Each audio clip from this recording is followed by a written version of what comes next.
नमस्कार दोस्तों, कैसे हैं आप सब। उम्मीद करता हूँ आप लोग अच्छे होंगे। एक बार फिर से हमने बिहार बीएससी नर्सिंग और पैरामेडिकल के लिए बायोलॉजी का क्लास लाए हैं। चैप्टर का नाम है जैव अणु, और जिसको हम लोग इंग्लिश में बायोमोलिक्यूल्स कहते हैं। ये आपका थ्योरी क्लास होने वाले हैं।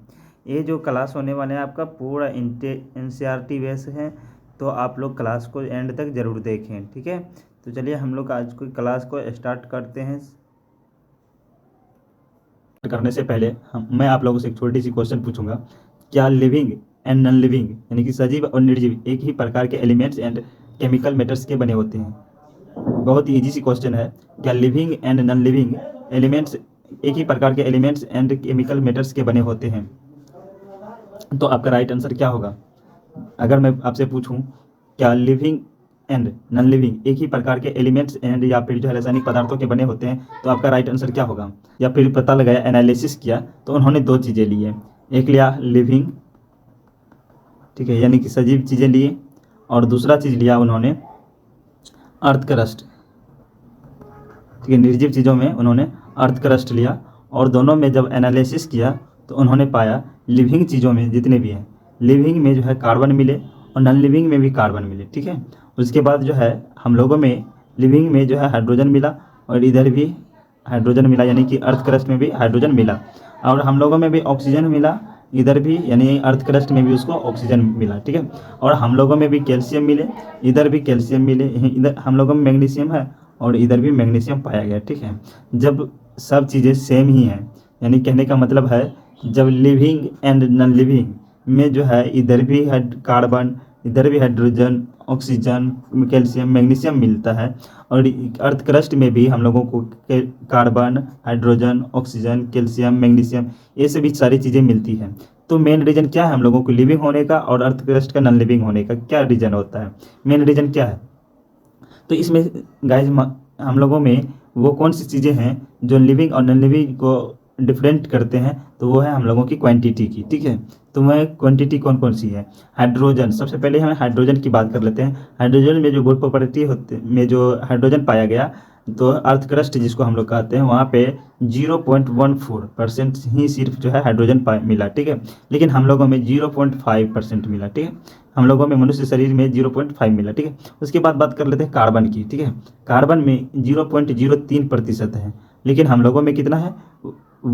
18.5 है। ऑक्सीजन की बात कर लेते हैं, ठीक है। ऑक्सीजन हम लोगों में सॉरी गुड प्रॉपर्टी में कितना है?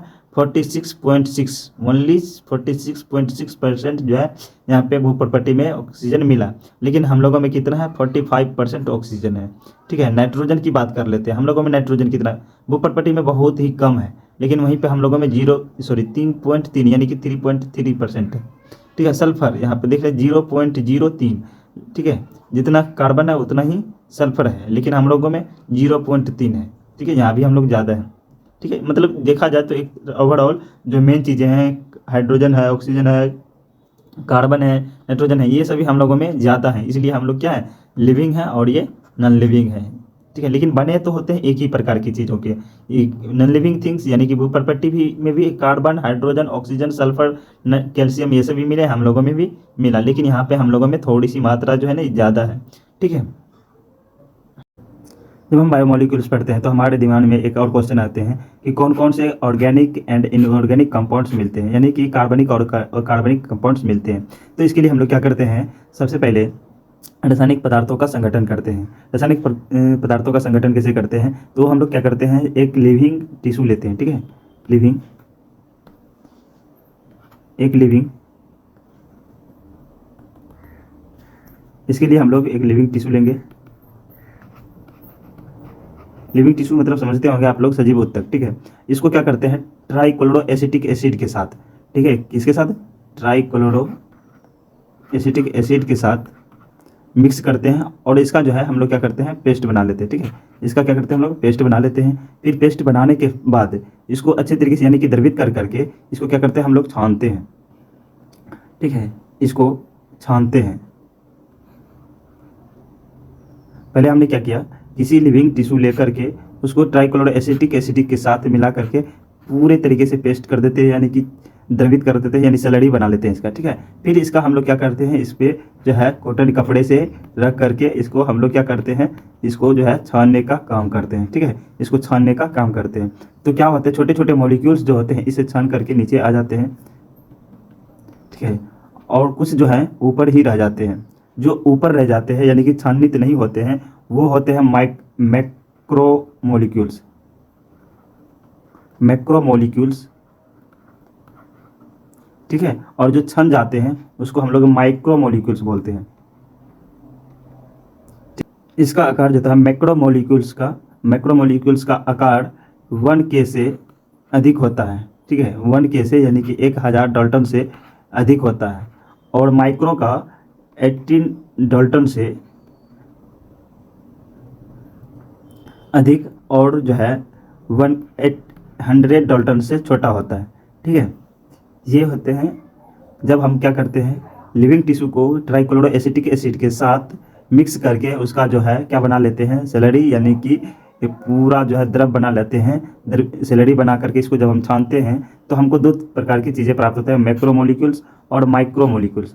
मैक्रोमोलिक्यूल्स का जो है आकार कितना होता है, 1K यानी कि 1000 डाल्टन से अधिक होती है, और माइक्रो का क्या होता है, 18 डाल्टन से 800 डाल्टन तक होता है, ठीक है। जब हमने स्लरी बना करके छाने तो कौन कौन से कंपाउंड्स जो है मैक्रोमोलिक्यूल्स में गए और कौन कौन से जो है मैक्रोमोलिक्यूल्स में गए।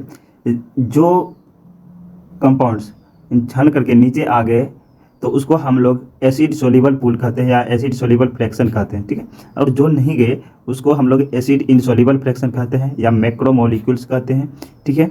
जो चले गए, ठीक है, यानी कि जो सब जो है छन्नित हो गए वो था हमारे पास amino acid, simple sugar, nucleotides, ठीक है। और जो नहीं हो पाए वो थे हमारे पास polysaccharide, proteins, nucleic acid, lipid. ये सारी चीज़ें जो है एसिड इनसॉल्युबल फ्रैक्शन में आएंगे, ठीक है। और ये सारी चीज़ें जो हैं जो छन्नित हो गए यानी कि छन करके नीचे गए उसको बोलते हैं amino acid, simple sugar, nucleotides. इसको एसिड सोल्यूबल फ्रैक्शन कहा जाता है। तो यहाँ से ढेर सारा क्वेश्चन पूछा जाता है कि सबसे पहले जो है किस यौगिक के साथ यानी कि किस अम्ल के साथ तो इसको स्लरी बनाया जाता है। तो स्लरी बनाया जाता है ट्राइक्लोरो एसिटिक एसिड के साथ। ये एक कंपाउंड है जिसको टिश्यू मिला करके छन्नित किया जाता है, ठीक है। नेक्स्ट क्वेश्चन बनता है कि ये लिपिड के लिए, ठीक है, लिपिड जो है किधर जाता है, तो ये एसिड सोल्यूबल इनसोल्यूबल फ्रैक्शन में जाता है, ठीक है। यहाँ से दो क्वेश्चन आपके बनते हैं। और इसका आकार के बारे में अगर बात कर लेते हैं तो माइक्रो सोल्यूबल यानी कि माइक्रोमोलिक्यूल्स जो थे उसका जो है आकार है 18 डाल्टन से लेकर के 800 डाल्टन तक होता है। और यहाँ पे मैक्रो जिसको हम लोग वृहत अणु कहते हैं तो इसका आकार जो है 1K डाल्टन से ज़्यादा होती है, ठीक है। लेकिन लिपिड्स का जो आकार होता है 1K डाल्टन से स्मॉल होता है, लेकिन ये जो है एसिड सोल्यूबल फ्रैक्शन में नहीं जाते हैं, ठीक है। इतना याद रखना है आप लोगों को, ठीक। अब नेक्स्ट क्वेश्चन बनता है आपका कि कौन कौन से ऑर्गेनिक और इनऑर्गेनिक कंपाउंड्स हमने हैं। तो यहाँ पे हम देख लिए कि कौन कौन से ऑर्गेनिक कंपाउंड्स मिलते हैं, amino acid, simple sugar, nucleotides, polysaccharides, protein, nucleic acid, lipid. ये सारी जो है ऑर्गेनिक कंपाउंड्स मिलते हैं। अब तो ये तो देख लिए, हम लोग देखेंगे कि इन ऑर्गेनिक कंपाउंड्स कौन कौन से मिलते हैं। तो इन ऑर्गेनिक कंपाउंड्स के लिए सबसे पहले हम लोग क्या करते हैं, एक लिविंग टिश्यू लेंगे, ठीक है। कोई भी लिविंग टिश्यू लेंगे, फिर से, ठीक है। लिविंग टिश्यू ले करके उसको क्या करेंगे, हम ड्राई कर देंगे अच्छे तरीके से। क्या कर देंगे, इसको हम ड्राई कर देंगे यानी कि सुखा देंगे, ठीक है। सुखाने के बाद इसको क्या करेंगे, हम लोग जो है जला देंगे, ठीक है। इसको बर्न कर देंगे यानी कि जला देंगे, ठीक है, जला देंगे।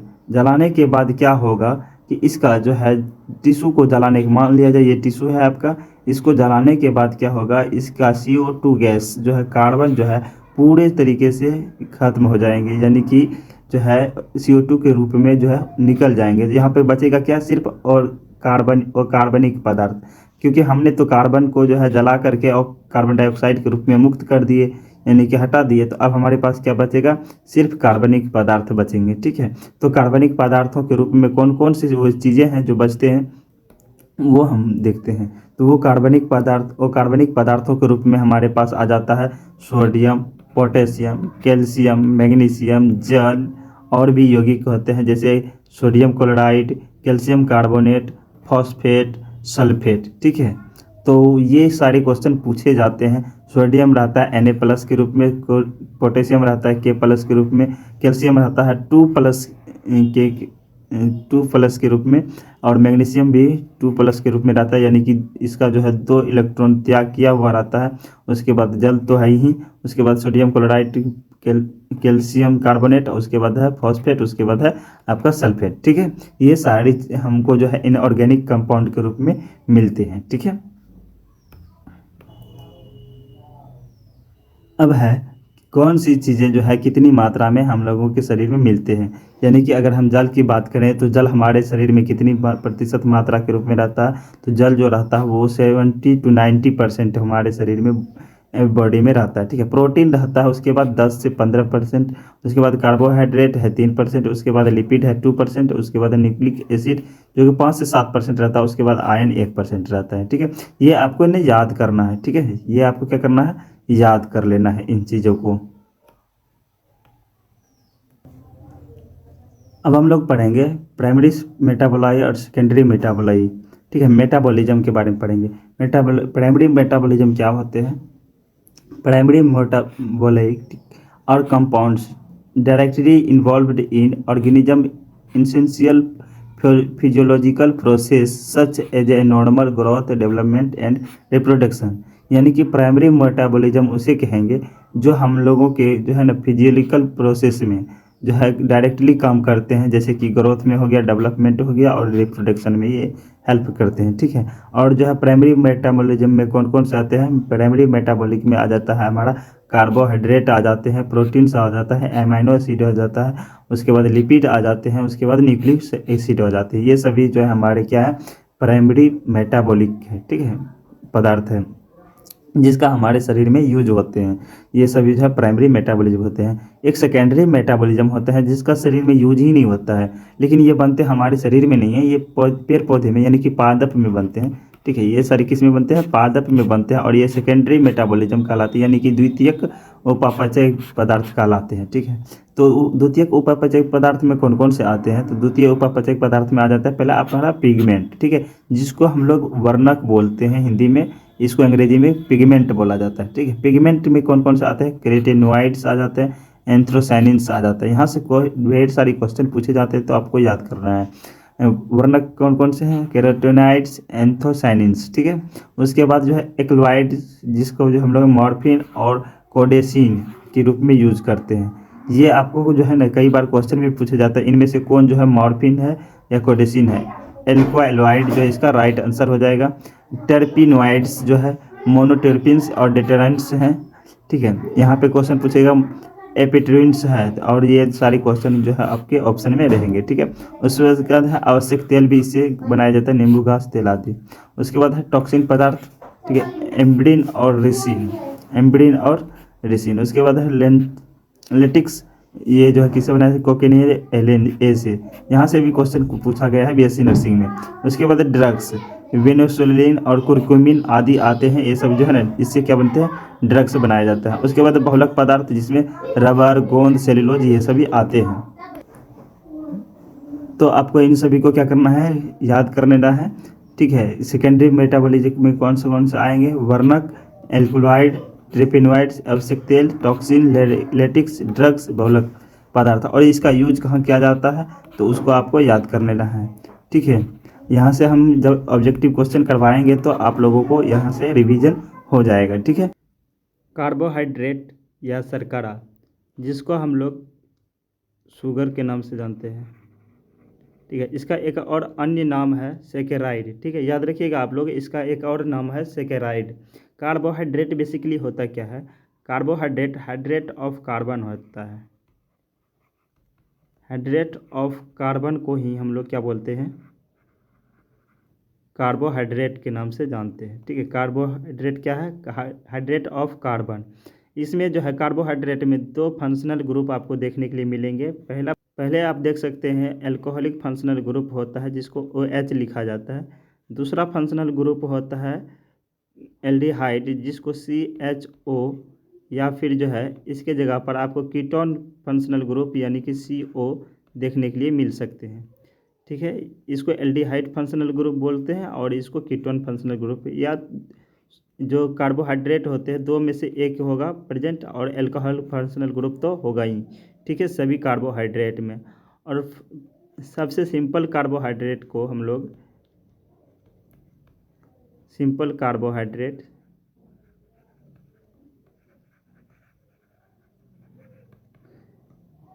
कार्बोहाइड्रेट को हम लोग मोनोसेकेराइड के नाम से जानते हैं।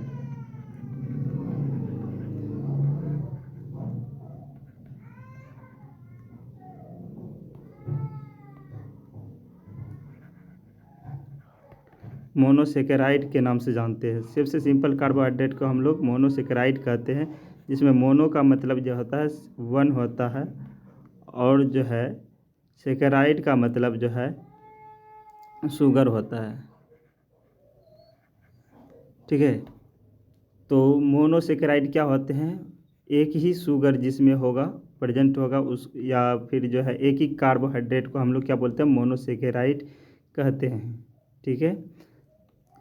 कार्बोहाइड्रेट का सामान्य सूत्र CnH2nOn होता है। ये सामान्य सूत्र होता है कार्बोहाइड्रेट का, आप लोगों को याद करना है, CnH2nOn होता है। और अगर आपको किसी भी कार्बोहाइड्रेट का सूत्र लिखना हो तो आप n का मान 3 से लेकर के 7 तक ले सकते हैं। अगर आप n का मान 1 लेते हैं तो आपको सूत्र बनेगा, अगर n का मान आप 3 लेते हैं तो आपको सेकेराइड देखने के मिलेगा C3H6O3, और ये सूत्र जो होता है ग्लिसरॉल्डिहाइड का होता है।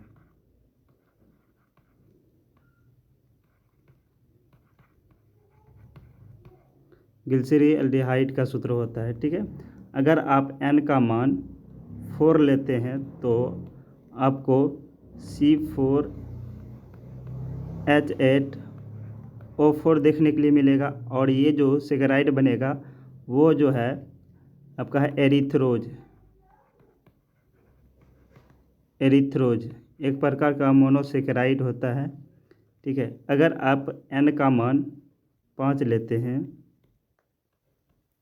5 लेंगे तो सेकेराइड बनेगा C5H10O5, ठीक है। और ये जो सेकेराइड बनेगा वो होगा आपका राइबोज,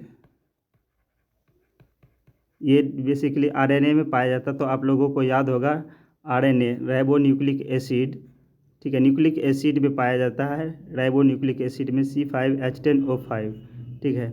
अगर आप यहाँ से एक ऑक्सीजन को कम कर दें तो सूत्र बनेगा C5H10O4, और ये जो होता है डीऑक्सी राइबो न्यूक्लिक एसिड, आप लोग जानते होंगे डीएनए में होता है, ठीक है। अगर आप n का मान 6 लेते हैं तो कार्बोहाइड्रेट बनेगा, यानी सेकेराइड जो बनेगा C6H12O6 बनेगा, जिसको हम लोग जो है ग्लूकोज कहते हैं,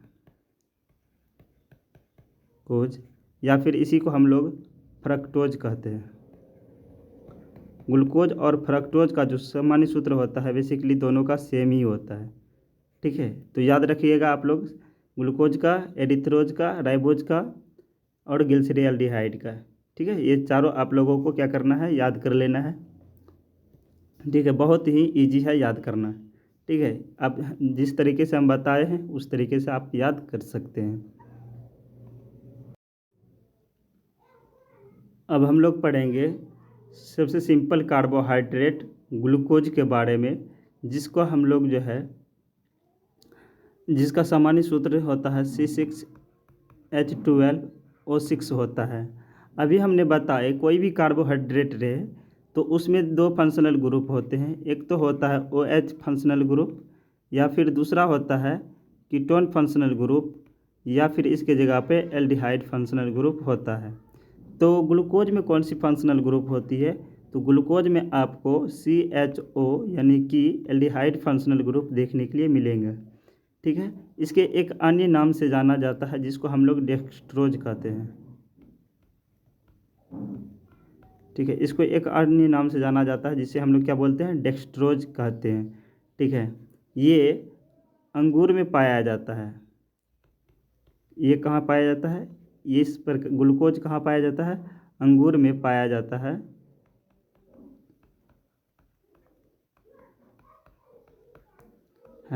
इसलिए हम लोग इसे ग्रेप शुगर कहते हैं।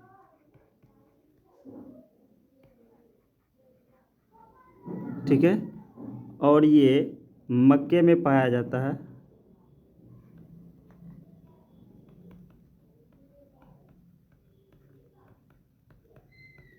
इसलिए इसे कॉर्न शुगर कहते हैं। ठीक है, और तीसरा बात, ये इसके कारण ब्लड शुगर होता है, यानी कि रक्त में शुगर की मात्रा बढ़ जाती है, यानी शर्करा बढ़ जाती है, इसलिए इसे ब्लड शुगर कहते हैं। ठीक है, ये इसके सामान्य नाम है जिसको आप लोगों को याद रखना है। और ये जो है रेड्यूसिंग शुगर होता है।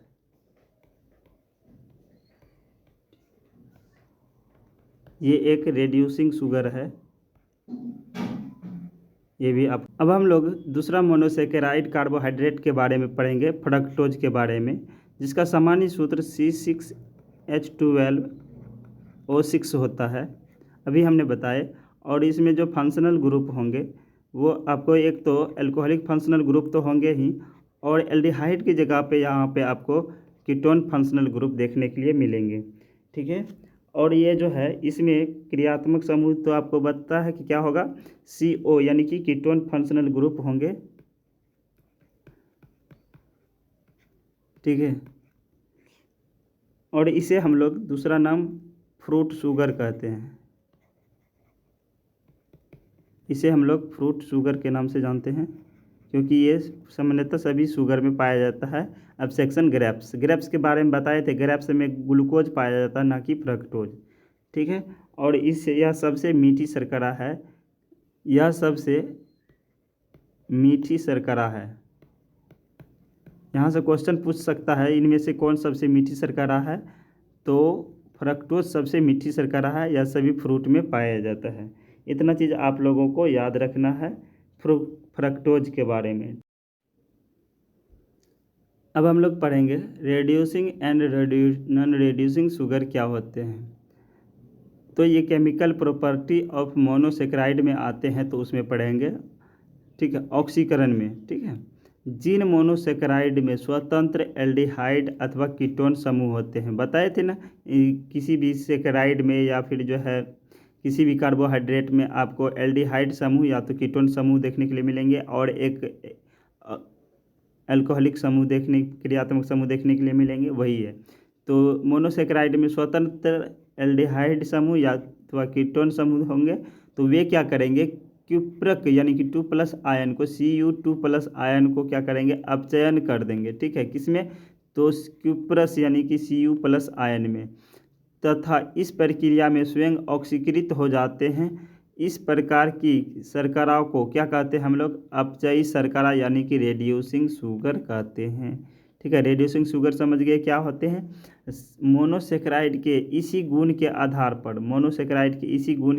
पर हम लोग जो है ना ग्लूकोज का परीक्षण किया जाता है। ठीक है, कौन सी विधि द्वारा किया जाता है, तो बेनेडिक्ट तथा फेलिंग विधि द्वारा किया जाता है। बेनेडिक्ट तथा फेलिंग विधि द्वारा जो है क्या किया जाता है, ग्लूकोज का परीक्षण किया जाता है रेड्यूसिंग शुगर के द्वारा। ठीक है, ये आपको याद रखना है। और दूसरा बात याद रखना है कि सभी मोनोसेक्राइड जो होते हैं अपचयी यानी कि रेड्यूसिंग शुगर होती है। ठीक है, सभी मोनोसेक्राइड क्या होते हैं, अपचयी शर्करा या रेड्यूसिंग शुगर होते हैं। उसको अंग्रेजी में रेड्यूसिंग शुगर कहते हैं और हिंदी में अपचयी शर्करा कहते हैं। ये बात आप लोगों को याद रखना है। नेक्स्ट पॉइंट देखते हैं, गलाइकोसिडिक बंध यानी ग्लाइकोसिडिक बंध क्या होते हैं। ग्लाइकोसिडिक का बंध का निर्माण कैसे होता है, दो ग्लूकोज को या फिर जो है दो फ्रक्टोज को या फिर ग्लूकोज और फ्रक्टोज को आपस में जोड़ेंगे, यानी कि आपस में बंध बनाएंगे, तो ग्लाइकोसिडिक बंध का निर्माण होता है। ठीक है, वही चीज़ यहाँ पे भी लिखा है, ग्लाइकोसिटिक आबंध का निर्माण कैसे होता है? तो मोनोसेकेराइड के एल्डिहाइड अथवा कीटोनिक समूह के कार्बन यौगिकों के एल्कोहलिक से अभिक्रिया करके आबंध का निर्माण होता है, जो क्या होता है? ग्लाइकोसिटिक आबंध होते हैं। तो यहाँ से पूछा जाएगा कि डाइसेकेराइड में जो है ना कौन सी बंध होते हैं? तो ग्लाइकोसिटिक बंध होते हैं। किसी भी डाइसेकेराइड में जो है ना ग्लाइकोसिटिक आबंध होंगे, ये बात आप लोगों को याद रखना है, ठीक है। कोई भी डाइसेकेराइड रहे तो अभी आपको हम बताने वाले हैं कि डाइसेकेराइड क्या होते हैं। तो चलिए हम लोग पढ़ते हैं डाइसेकेराइड के बारे में। डाई का मतलब आप लोगों को पता होगा कि क्या होता है। डाई का मतलब जो है वो दो होता है, और सेकेराइड का मतलब जो है तो शुगर होता है। जो दो शुगर यानी दो कार्बोहाइड्रेट से मिलकर के बने होते हैं उसी को हम लोग क्या बोलते हैं? डाइसेकेराइड बोला जाता है। पहला डाइसेकेराइड में हम लोग पढ़ेंगे मल्टोज के बारे में, ठीक है। पहला डाइसेकेराइड किसके बारे में पढ़ेंगे? तो मल्टोज के बारे में पढ़ेंगे, ठीक है। मल्टोज, ठीक है। मल्टोज के बारे में पढ़ेंगे, जिसका सामान्य सूत्र होता है C12H22, C12H22 और जो है O11, ठीक है, यानी C12H22O11, जिसको हम लोग चीनी का सूत्र भी कहते हैं। आप लोगों को पता होगा ये चीज़, चीनी का सूत्र भी इसे हम लोग कहते हैं। और जो ये डाइसेकेराइड होते हैं किसके होते हैं? ये जो होता है ग्लूकोज प्लस ग्लूकोज का डाइसेकेराइड होते हैं। ग्लूकोज प्लस ग्लूकोज का डाइसेकेराइड होता है क्या? मल्टोज, ठीक। और ये जो होते हैं रेड्यूसिंग शुगर होंगे, ठीक है। ये बात आप लोगों को याद रखना है। ये कौन से शुगर होंगे, कौन से डाइसेकेराइड होंगे? तो रेड्यूसिंग शुगर में आएंगे, ठीक है। अब हम लोग पढ़ेंगे दूसरा डाइसेकेराइड के बारे में।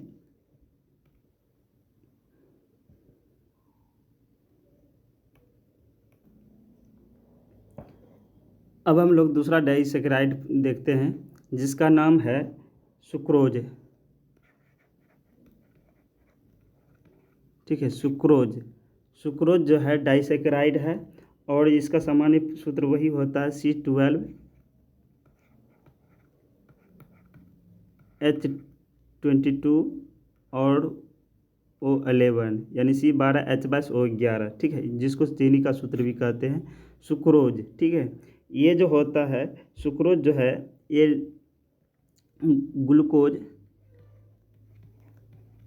ग्लूकोज प्लस फ्रक्टोज का जो है डाइसेकेराइड है। ग्लूकोज प्लस फ्रक्टोज से मिलकर के क्या बना है? सुक्रोज बना होता है। और इसका जो है सामान्य सूत्र आप लोगों को पता है C12H22O11 होता है, और ये एक प्रकार का नॉन रिड्यूसिंग शुगर होता है। आप लोगों को ये पॉइंट याद रखना है, ये एक प्रकार का नॉन रिड्यूसिंग शुगर है, ठीक है। इसका दूसरा नाम होता है कॉमन टेबल शुगर के नाम से जाना जाता है, कॉमन टेबल शुगर के नाम से जाना जाता है, ठीक है। इसे कॉर्न शुगर भी कहते हैं,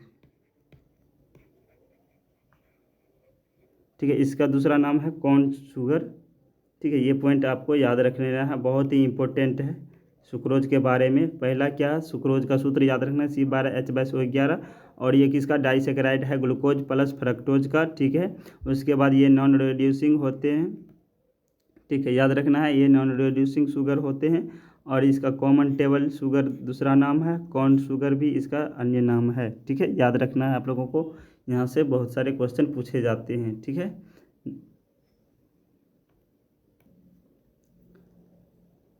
अब हम लोग अन्य डाइसेकेराइड के बारे में पढ़ेंगे, जिसका नाम है लैक्टोज,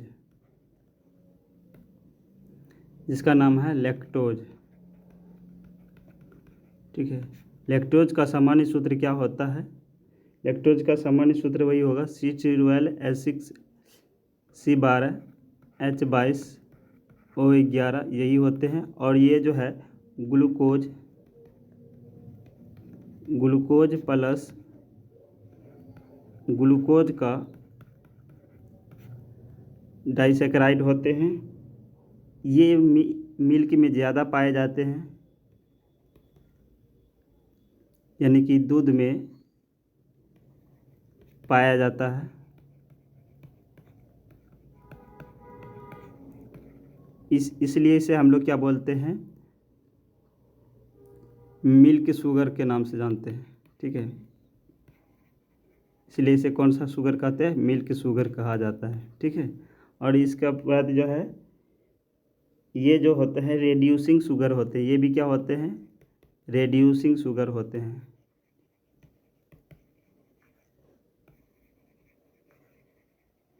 आपको 3 डाइसैकेराइड के बारे में पढ़ाए हैं, लैक्टोज, मल्टोज और सुक्रोज के बारे में।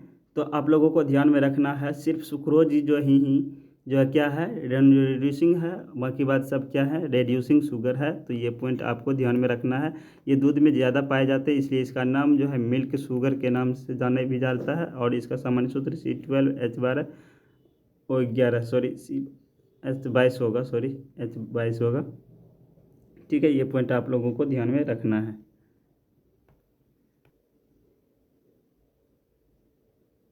अब हम लोग पढ़ेंगे पॉलीमर के बारे में, पॉलीसैकेराइड के बारे में।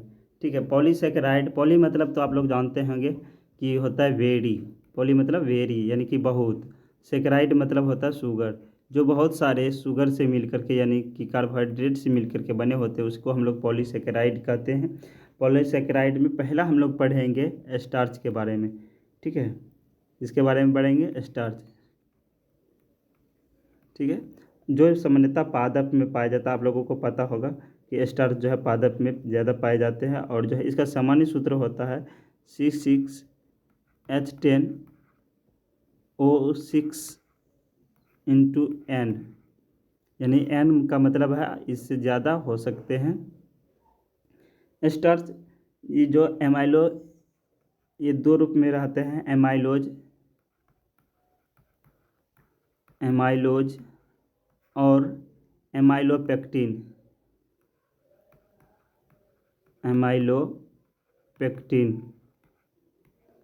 के रूप में रहते हैं। और दूसरा पॉइंट याद रखना है स्टार्च के बारे में, पादप में कार्बोहाइड्रेट स्टार्च के रूप में ही संचित रहता है, यानी कि प्लांट में कार्बोहाइड्रेट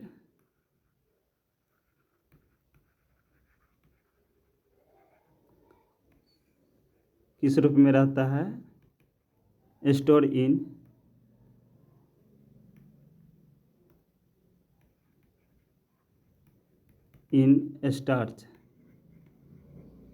स्टार्च के रूप में रहता है। तो ये बात आप लोगों को याद रखना है।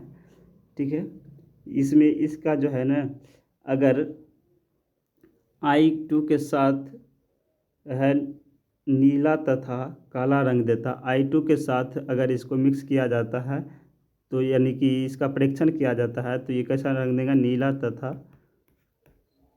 काला रंग देगा।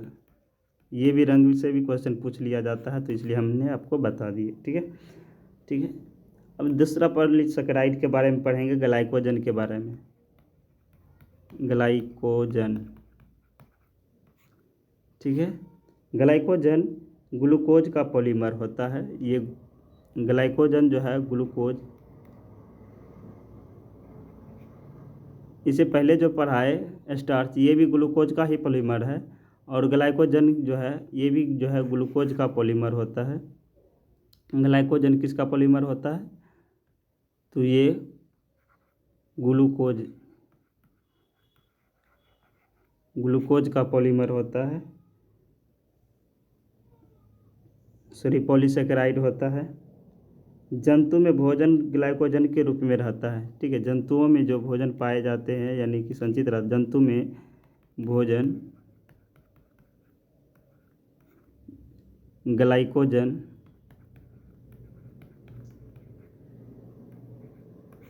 के रूप में संचित रहता है।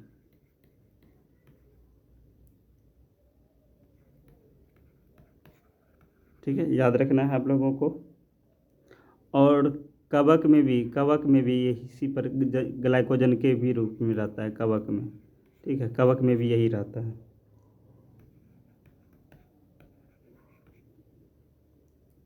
अब इनुलिन या फ्रक्टोज का पॉलीमर होता है इनुलिन। नेक्स्ट पॉलीसेकेराइड जो है इनुलिन है या पॉलीसेकेराइड किसका है? फ्रक्टोज का होता है।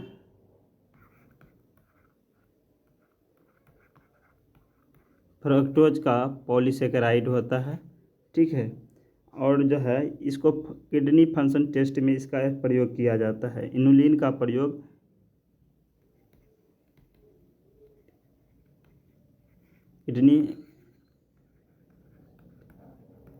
किडनी फंक्शन टेस्ट में यूज होता है। ठीक है, ये आपको याद रख लेना है। ठीक, नेक्स्ट है सेल्यूलोज। सेल्यूलोज के बारे में आप लोगों को जितना भी जानते हैं आप लोग को पता होगा कि पादप का जो बाहरी परत होता है यानी कोशिका भित्ति जो होता है किसका बना होता है? सेल्यूलोज का बना होता है। ये तो आप लोगों को पता ही है। तो पहला क्वेश्चन है नॉन रिड्यूसिंग शुगर शर्करा है, निम्नलिखित में कौन जो है नॉन रिड्यूसिंग शर्करा है? तो आपका ऑप्शन है ग्लूकोज, गैलेक्टोज, मैनोज, सुक्रोज। क्या होगा राइट आंसर? तो याद रखना है आप लोगों को, इसका जो करेक्ट आंसर होगा ऑप्शन नंबर डी हो जाएगा। ठीक है, ऑप्शन नंबर डी इसका करेक्ट आंसर होगा। नॉन रिड्यूसिंग शुगर जो है आपका सुक्रोज है, और बाकी बात ग्लूकोज, गैलेक्टोज, मैनोज जो है रिड्यूसिंग शुगर रहते हैं। ठीक है, इसको अपचायक शुगर भी कहा जाता है, इसको गैर अपचायक शुगर कहा जाता है। ठीक है, तो इसलिए आपको ये क्वेश्चन को याद रखना है। ठीक है, तो देखते हैं नेक्स्ट क्वेश्चन को। नेक्स्ट क्वेश्चन है सुक्रोज, जिसको हम लोग एक कॉमन टेबल शुगर कहते हैं, किससे मिलकर के बनी होती है? सुक्रोज आप लोगों को पता होगा डाइसेकेराइड होता है, और इसे हम लोग कॉमन टेबल शुगर के नाम से जानते हैं। ठीक है, ये भी याद रखना है आप लोगों को। तो किससे मिलकर बनी होती है? तो ऑप्शन है ग्लूकोज प्लस फ्रक्टोज की, ग्लूकोज प्लस गैलेक्टोज की, फ्रक्टोज प्लस गैलेक्टोज, या उपयुक्त में से कोई नहीं। क्या होगा राइट आंसर? याद रखना है आप लोगों को, इसका जो करेक्ट आंसर होगा ऑप्शन नंबर ए होगा। ठीक है, ग्लूकोज जो बना होता है वो किसका बना होता है? सुक्रोज जो बना होता है ग्लूकोज प्लस फ्रक्टोज की बनी होती है। ठीक है, ग्लूकोज प्लस फ्रक्टोज की ये डाइसेकेराइड होती है सुक्रोज, और इसे किस नाम से जानते हैं? कॉमन टेबल शुगर के नाम से जाना जाता है। ठीक है, याद रखना है आप लोगों को। नेक्स्ट क्वेश्चन देखते हैं। नेक्स्ट क्वेश्चन है निम्नलिखित में से कौन सी प्राथमिक उपचायकी है?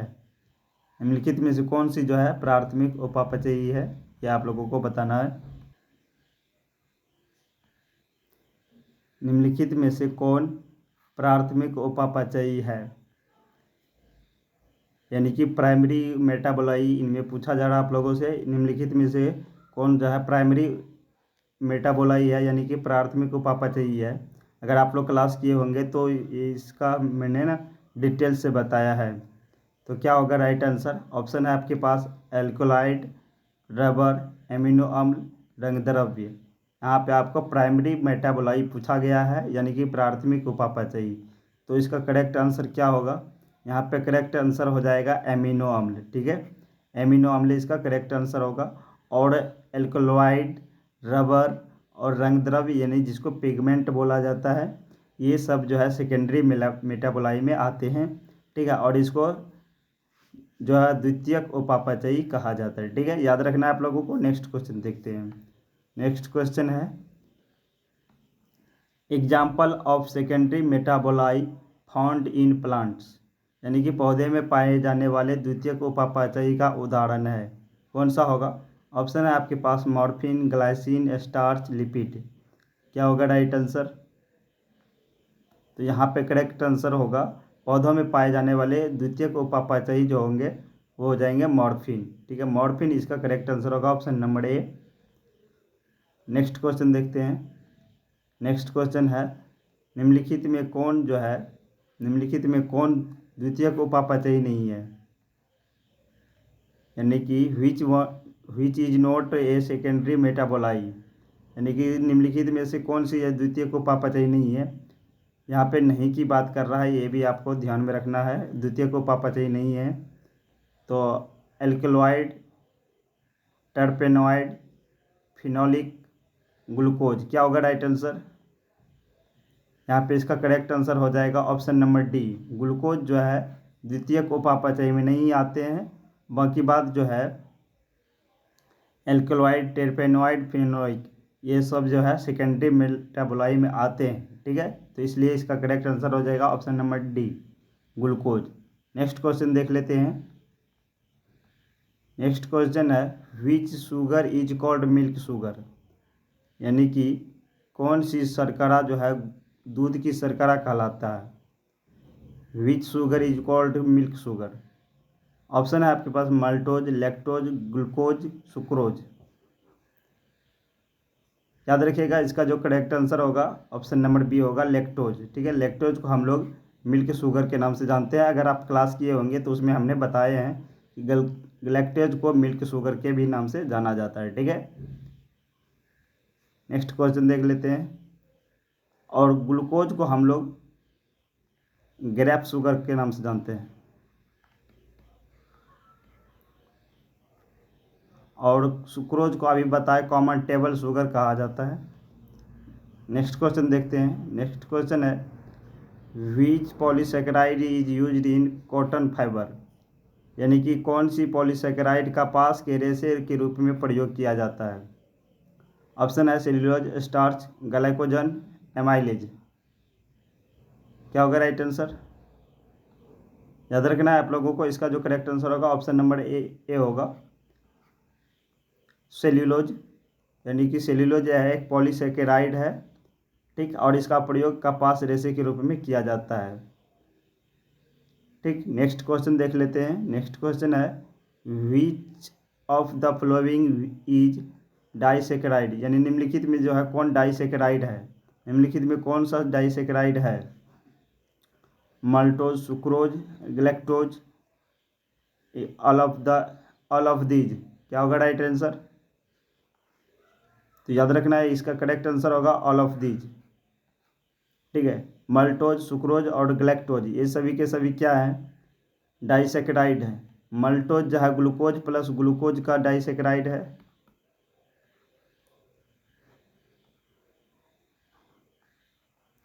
ग्लूकोज जो है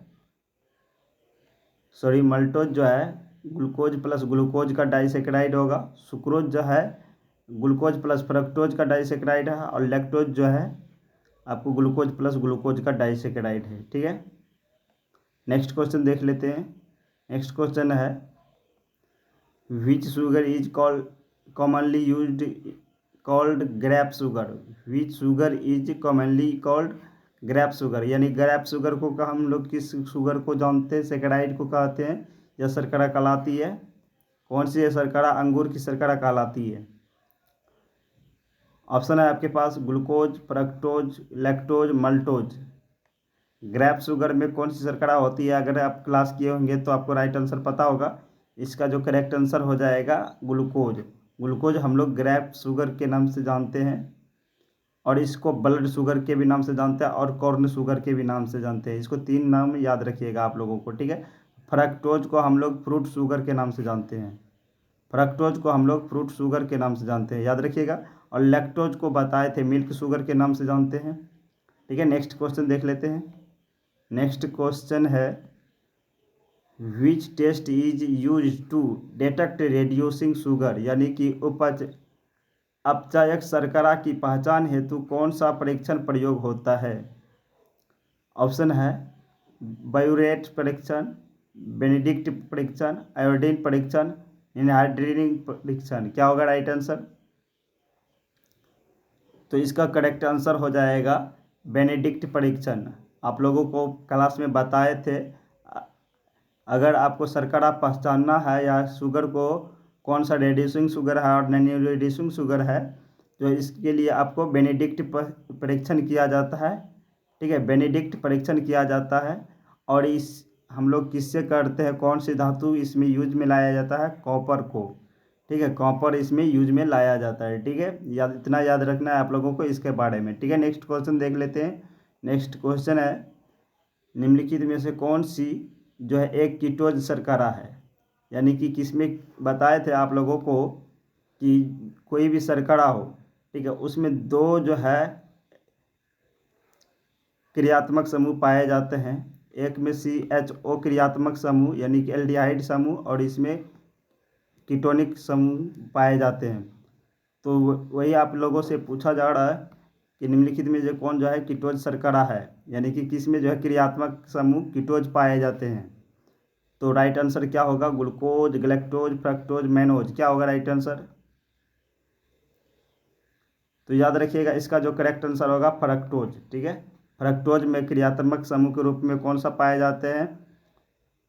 फ्रक्टोज पाया जाता है। फ्रक्टोज के और साथ साथ में आप लोगों को याद रखना है सभी शर्करा में अल्कोहलिक क्रियात्मक समूह भी पाए जाते हैं। ठीक है, और जो है इनमें से दो में से एक पाया जाएगा, या तो एल्डिहाइड और या तो कीटोज क्रियात्मक समूह पाए जाते हैं। ठीक है, इतना याद रखना है आप लोगों को। नेक्स्ट क्वेश्चन देख लेते हैं। नेक्स्ट क्वेश्चन है, which of the following is a reducing sugar. Reducing sugar कौन है? इसका तो राइट आंसर आप लोग आसानी से दे देंगे, अभी बताएं। ग्लूकोज, फ्रक्टोज, मल्टोज या ऑल ऑफ द एबव। क्या होगा राइट आंसर? कौन सा अपचायक शर्करा है रेड्यूसिंग शुगर? इसका राइट आंसर हो जाएगा फ्रक्टोज। सॉरी गाइज, इसका ऑल ऑफ द एबव हो जाएगा। ठीक है, इनमें सभी राइट आंसर हो जाएगा। इनमें सभी जो है कौन सी है? रेड्यूसिंग शुगर है। लेकिन आप लोगों को सुक्रोज के रूप में याद रखना है। सुक्रोज जो है नॉन रेड्यूसिंग शुगर है। ठीक है, ये याद रखना है आप लोगों को, सुक्रोज जो है नॉन रेड्यूसिंग शुगर है। नेक्स्ट क्वेश्चन देखते हैं। ग्लूकोज एक है, क्या है? मोनोसेकेराइड है या डाइसेकेराइड है या पॉलीसेकेराइड है या लिपिड है? क्या होगा राइट आंसर? ग्लूकोज क्या है? ग्लूकोज आप लोगों को पता होगा, ये एक मोनोसेकेराइड है। ग्लूकोज क्या है? एक मोनोसेकेराइड है। ठीक है, ग्लूकोज का सूत्र आप लोगों को पता होगा C6। ग्लूकोज का सूत्र जो होता है C6H12O6 होता है। ठीक है, इतना याद रखना है आप लोगों को। नेक्स्ट क्वेश्चन देखते हैं। नेक्स्ट क्वेश्चन है, general formula of carbohydrate is. Carbohydrate का सामान्य सूत्र क्या है वो आप लोगों को बताना है। क्लास किए होंगे तो उसमें हमने बताए हैं इसका जो है सामान्य सूत्र क्या होता है। यहाँ पे लिख दे रहे हैं, याद रखना आप लोगों को। CnH2nOn होता है। ठीक है, ये होता है। तो इस तरीके से देख सकते हैं आप। हम इसको किस तरीके से लिख सकते हैं? CnH2। ठीक है, ये इसका जो है सामान्य सूत्र होता है। कौन सा राइट आंसर हो जाएगा? कौन सा राइट आंसर हो जाएगा? ऑप्शन नंबर बी इसका करेक्ट आंसर होगा। ऑप्शन नंबर बी इसका करेक्ट आंसर हो जाएगा। ठीक है, ऑप्शन नंबर बी, CnH2nOn इसका सामान्य सूत्र होता है कार्बोहाइड्रेट का। ठीक है, नेक्स्ट क्वेश्चन देख लेते हैं। नेक्स्ट क्वेश्चन है, example of secondary metabolite is found is plant. Example of secondary metabolite found in plant, यानी कि पौधों में पाए जाने वाले द्वितीयक उपापचयी का उदाहरण है। सेकेंडरी मेटाबोलाइट पूछा जा रहा है जो कि पौधों में पाया जाता है। ऑप्शन है आपके पास मॉर्फिन, ग्लाइसिन, स्टार्च, लिपिड। इसका राइट आंसर हो जाएगा मॉर्फिन। ठीक है, इसका राइट आंसर हो जाएगा मॉर्फिन, यानी ये ऑप्शन नंबर ए इसका करेक्ट आंसर होगा। ठीक है, ग्लाइसिन, स्टार्च ये सब जो है प्राइमरी से मेटाबोलाई है। नेक्स्ट क्वेश्चन देख लेते हैं। नेक्स्ट क्वेश्चन है, which of following is non reducing sugar. निम्नलिखित में जो है नॉन रेड्यूसिंग शुगर कौन है? इसका राइट आंसर तो आप लोगों को बता ही दिए हैं। इसका जो करेक्ट आंसर होगा सुक्रोज हो जाएगा। इसका राइट आंसर होगा सुक्रोज। नॉन रेड्यूसिंग शुगर होगा सुक्रोज। नेक्स्ट क्वेश्चन देख लेते हैं। स्टार्च का सामान्य सूत्र क्या होता है? स्टार्च का सामान्य सूत्र क्या होता है? कौन सा राइट आंसर होगा? याद रखना है आप लोगों को ऑप्शन नंबर ए, ठीक है, C6H10O5 × N। और स्टार्च जो है एक पॉलीसेकेराइड होता है और इसका सूत्र, सामान्य सूत्र होता है C6H10ON, ठीक है, ये आप लोगों को याद रख लेना है। नेक्स्ट क्वेश्चन देखते हैं। नेक्स्ट क्वेश्चन, इन्युलिन बहुलक है। इन्युलिन किसका बहुलक है? बहुलक यानी कि पॉलीसेकेराइड, यानी कि इन्युलिन जो एक बहुलक है यानी पॉलीसेकेराइड है, किसका है? फ्रक्टोज का, ग्लूकोज का, गैलेक्टोज का, सुक्रोज का। तो याद रखना है, इसका करेक्ट आंसर होगा option number A. Option number A इसका करेक्ट आंसर होगा, यानी कि फ्रक्टोज का। इन्युलिन किसका बहुलक होता है? एक फ्रक्टोज का बहुलक है, ठीक है, ये आप लोगों को याद रख लेना है। हेलो गाइस, ये थे हमारे आज के लास्ट प्रश्न। आई होप आप लोगों को क्लास अच्छा लगा होगा। अगर क्लास अच्छा लगा हो तो वीडियो को लाइक, शेयर और चैनल को सब्सक्राइब जरूर करें।